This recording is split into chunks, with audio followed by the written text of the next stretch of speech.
जब हवाओं का रुख बदलने लगे, जब धूप और बादलों के बीच चहलकदमी बढ़ने लगे, जब नदियों का शोर सुनते ही आप मंत्रमुग्ध हो जाएं, कुछ ऐसी है देवभूमि।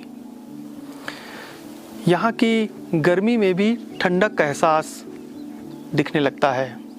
पेड़ों की छाँव और वहाँ के ठंडा पानी पीकर यात्री या फिर पर्यटक एक अलग ही दुनिया में चले जाते हैं। उत्तराखंड की अलकनंदा घाटी यूं तो अप्रतिम सौंदर्य से घिरी हुई है। कई नज़ारे हैं सर्पीले रास्तों से। जैसे आप आगे बढ़ते हैं, हर मोड़ पर नज़ारे बदलने लगते हैं। कहीं होम स्टे, कहीं रिजॉर्ट, कहीं होटल और कहीं गांव के लहलहाते खेतों से होते हुए भू वैकुंठ धाम बद्रीनाथ की यात्रा अद्भुत होती है। और इसी अद्भुत यात्रा के जो पड़ाव स्थल हैं, जहां आप रात्रि विश्राम करते हैं, वो भी अपने आप में सुकून की कुछ पल आपको ताउम्र याद दिलाते हैं। तो ऐसे एक रिजॉर्ट की यात्रा पर हम आपको लेकर चलते हैं। नमस्कार साथियों, मेरा नाम है संदीप गुसाई।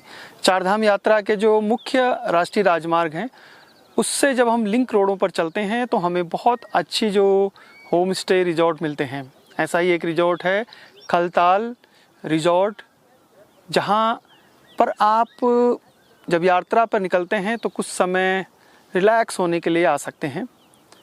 और ये चमोली जो मार्केट है, चमोली मार्केट से करीब 7 से 8 किलोमीटर की दूरी पर ये बसा है और समुद्र तल से लगभग 12 से 1300 मीटर इसकी हाइट है। यहाँ से रुद्रनाथ की पहाड़ियाँ, उसके अलावा पूरा जो अलकनंदा का व्यू है, सामने के आसपास के गांव बहुत ही खूबसूरत दिखाई देते हैं। यात्रा के जो मुख्य पड़ाव हैं, उनके आसपास भीड़ बहुत ज़्यादा रहती है, पार्किंग की बहुत दिक्कत होती है। तो जो यात्री हैं वो कोशिश करते हैं कि थोड़ा सा ऑफ बीट जो गांव हैं, जो होम स्टे हैं या जो इको रिजॉर्ट हैं, वहाँ की सैर पर निकला जाए। हमारी कोशिश भी आगे ऐसे ही रहेगी कि ऑफ बीट जो होम स्टे और रिजॉर्ट हैं, उनसे आपको रूबरू करा सकें। तो चलते हैं खलताल जो रिजॉर्ट है उसकी सैर पर और बताते हैं कि क्या कुछ खास है यहाँ पर।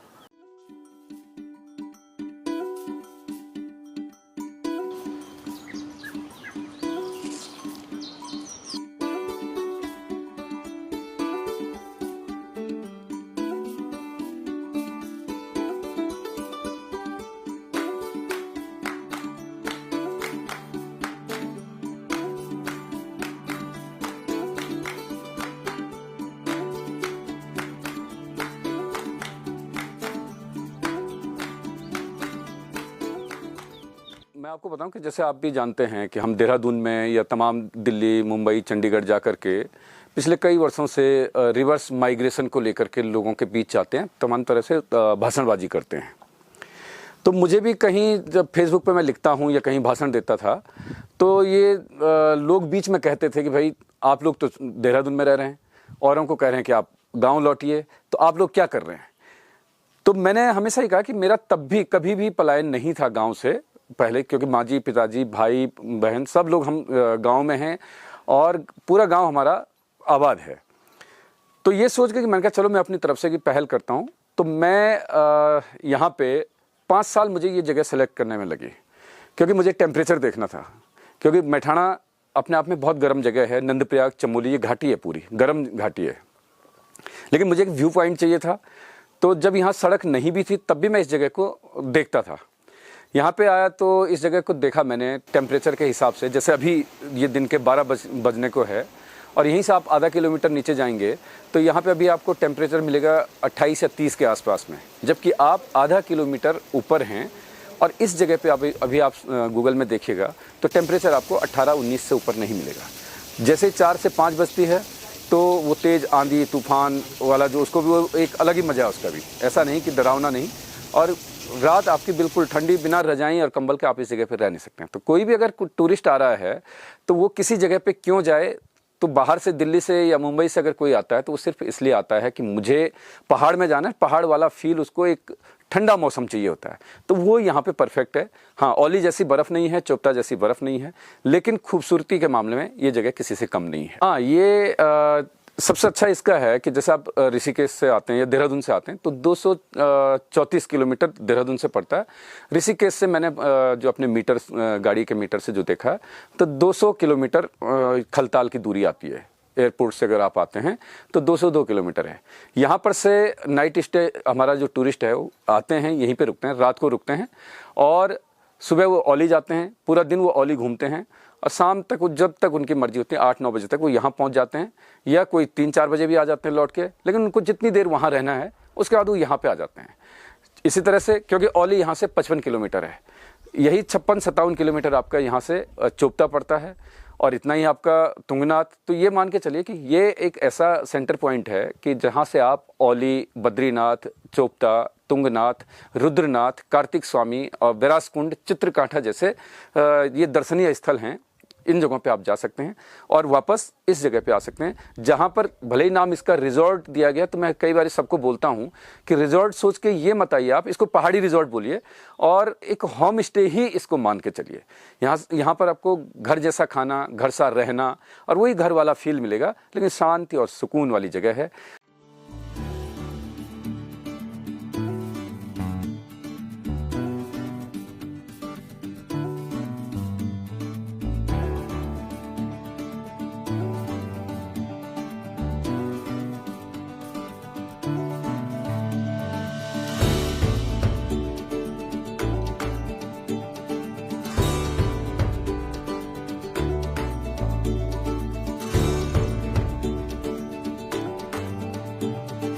दिल्ली, मुंबई, अहमदाबाद या फिर जो बड़े महानगरों के साथ साथ जो ग्रामीण क्षेत्रों से उत्तराखंड में, चाहे विंटर सीजन में या फिर चारधाम यानी गर्मियों के समय जब यात्रा पर आते हैं और रिजॉर्ट में वो रुक रहे हैं और रिजॉर्ट का जो टैरिफ है वो भी किफ़ायती हो, उसके साथ साथ आपके लिए पार्किंग हो, वाईफाई की सुविधा हो, तो ये एक आरामदायक जगह हो जाती है।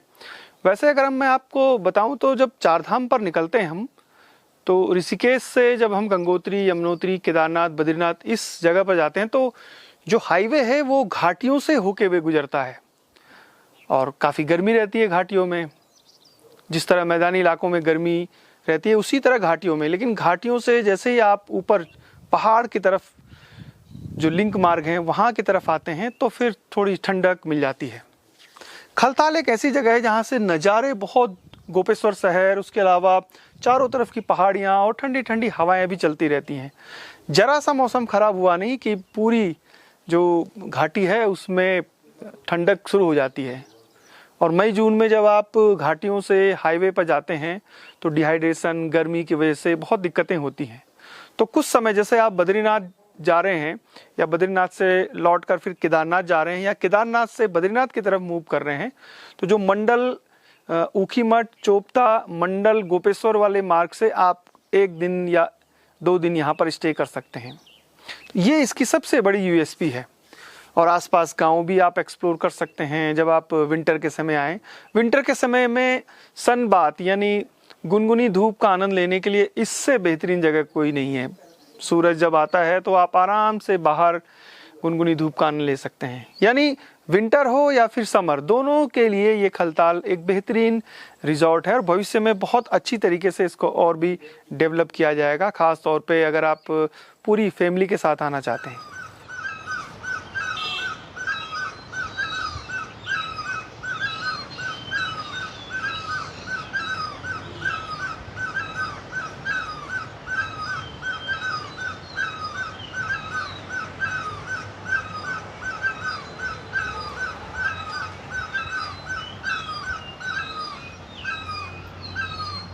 देखिए, जैसे आप जो मेन जो डेस्टिनेशन है, मैं नाम नहीं लूँगा, जितने भी हैं आसपास में जहाँ टूरिस्ट जिस जगह की सोच के आता है उन जगहों पे रहता है जब, क्योंकि फीडबैक भी मैं अपने आप से नहीं बोल रहा हूँ, जो टूरिस्ट का हमारा फीडबैक है उनका बता रहा हूँ।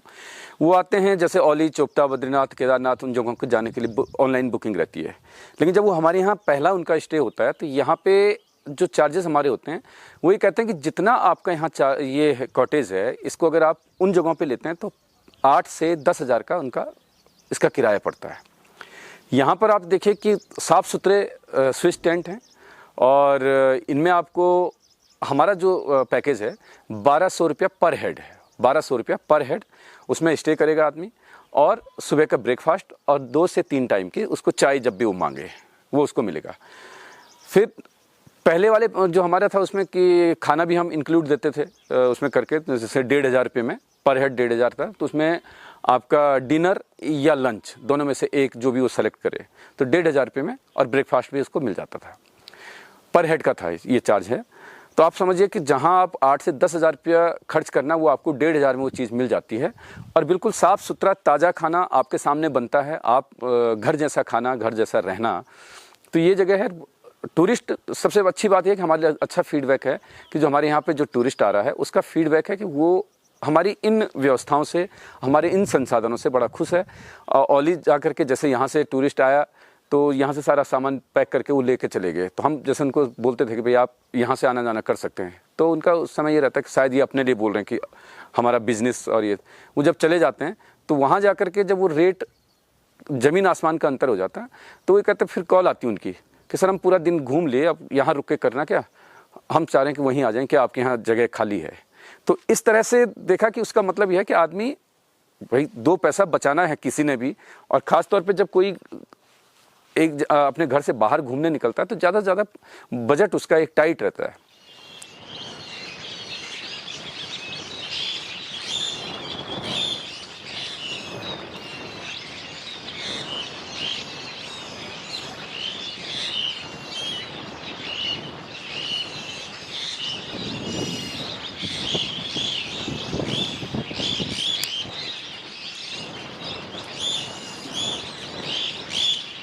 है ना, मैं यहाँ पे आया तो आप पहले जो मैंने पहले साल में, अभी इसको बने हुए 2 साल हो रहा, तो पहले साल में बड़ा अच्छा रिस्पॉन्स मिला कि मैंने एक नई चीज़ की। मैंने कहा भाई औली वाली बर्फ़ तो यहाँ पे ला नहीं सकते हैं, चोपता वाले बुरांस के फूल हम यहाँ पे ला नहीं सकते हैं, या बद्रीनाथ केदारनाथ जैसे धाम यहाँ पे ला नहीं सकते हैं।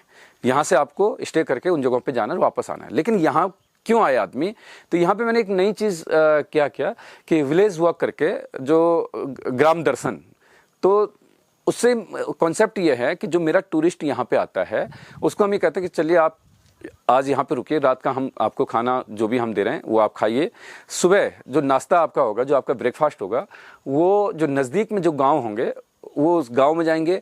आप बाहर से आ रहे हैं, शहरों से आ रहे हैं या विदेश से आ रहे हैं, तो आपको क्या है कि उत्तराखंड के गांव को देखना है, गांव का परिवेश देखना है, वहाँ का जीवन देखना है, उनका खान पान रहन सहन देखना है, तो आप कैसे चल सकते हैं। तो वो उनका बड़ा अच्छा लगा। इस तरह के हम अभी तक कम से कम 12 पैकेज हम ले चुके हैं।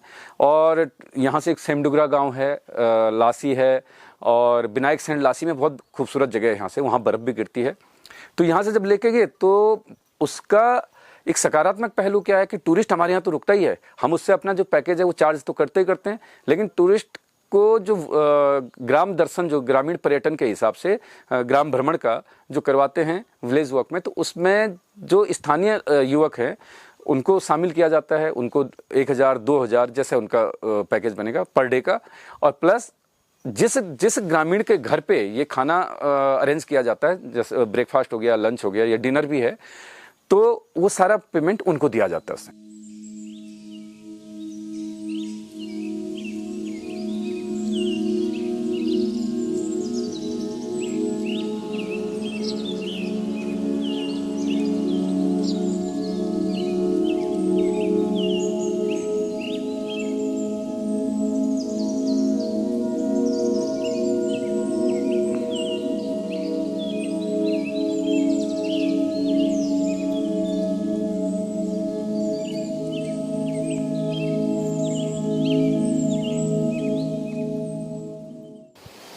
पहाड़ों में हर दिन दोपहर के बाद यूं ही हवाएं चलनी शुरू हो जाती हैं और उसके बाद 2-3 दिन के अंतराल में बारिश भी होती है।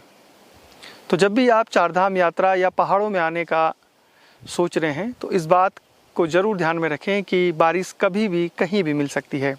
एक तो पश्चिमी विक्षोभ आता है और दूसरा लोकल क्लाउड। लोकल क्लाउड जो होता है वो इन चारों धामों की ऊंचाई वाले इलाकों में बरसता है और उसके बाद नीचे की तरफ आकर जो घाटियां हैं, यानी जो गोपेश्वर है या ऊखीमठ है या फिर उत्तरकाशी या फिर बड़कोट, इन इलाकों में भी बरस जाता है और फिर से जो गर्मी होती है उससे राहत मिल जाती है। तो रेन कोट या छाता ज़रूर साथ में रखें अगर आप ट्रैक कर रहे हैं तो। रिजॉर्ट बहुत से हैं, लेकिन कुछ रिजॉर्ट में आकर सुकून और आनंद की अनुभूति होती है। और जब यहाँ कोई अपने जो पैतृक गांव है उस गांव में स्वरोजगार बढ़ाने के लिए उस रिजॉर्ट की स्थापना करता है, तो वो दिल से उस जगह और तीर्थयात्रियों या पर्यटकों के लिए पूरी शिद्दत से लगा रहता है। शशि भूषण मैटाणी कुछ ऐसा ही काम कर रहे हैं, न सिर्फ अपने इलाके के गाँव को एक्सप्लोर कर रहे हैं बल्कि टूरिस्ट को कुछ बेहतरीन चीज़ें भी प्रोवाइड कर रहे हैं। ये कहानी आपको कैसी लगी हमें ज़रूर बताइएगा। फिलहाल संदीप गुसाई को इजाज़त दीजिए। जय नंदा, जय हिमाल।